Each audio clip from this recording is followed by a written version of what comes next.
Sekretaris Badan Kesatuan Bangsa dan Politik Provinsi Sulawesi Selatan, Doktor Ansyar SSTP MAP, menjalani sidang terbuka promosi Doktor Program Studi Administrasi Publik Universitas Hasanuddin di Ballroom Unhas Hotel and Convention Selasa 10 Maret 2026.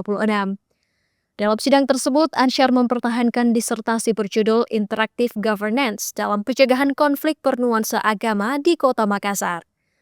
Penelitiannya menekankan pentingnya tata kelola kolaboratif antara pemerintah, masyarakat, dan berbagai pemangku kepentingan dalam mencegah konflik sosial di tengah masyarakat multikultural. Ansyar menjelaskan jika penelitian tersebut berangkat dari fenomena konflik keagamaan yang dapat muncul kapan saja dan sulit diprediksi sejak dini.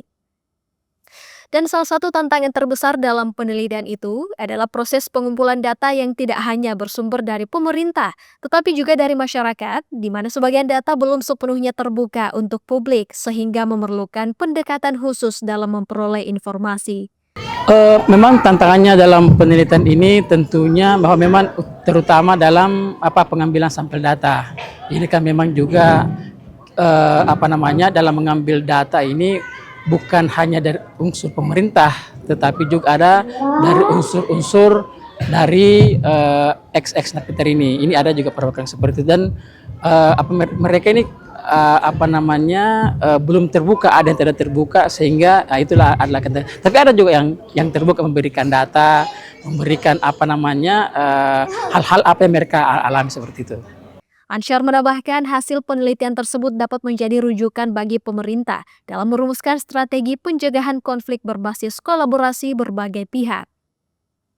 Sementara Sekretaris Daerah Provinsi Sulawesi Selatan, Dr. Administrasi MSI, yang hadir sebagai penguji eksternal, menilai penelitian tersebut memiliki relevansi tinggi dengan dinamika sosial masyarakat Indonesia yang majemuk.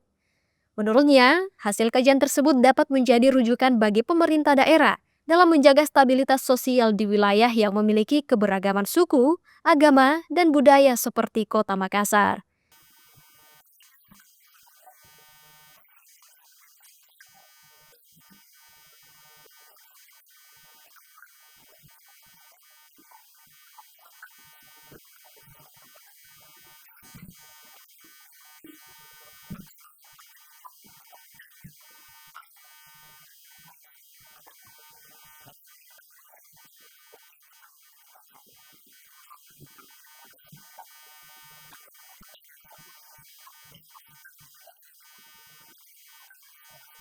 Jufri Rahman berharap konsep interactive governance dapat menjadi pendekatan strategis bagi pemerintah daerah dalam memperkuat koordinasi antar lembaga, meningkatkan partisipasi masyarakat, serta menjaga harmoni sosial di tengah keberagaman. Ahmad Gifari M, Muhammad Reza Maharam, Unhas TV.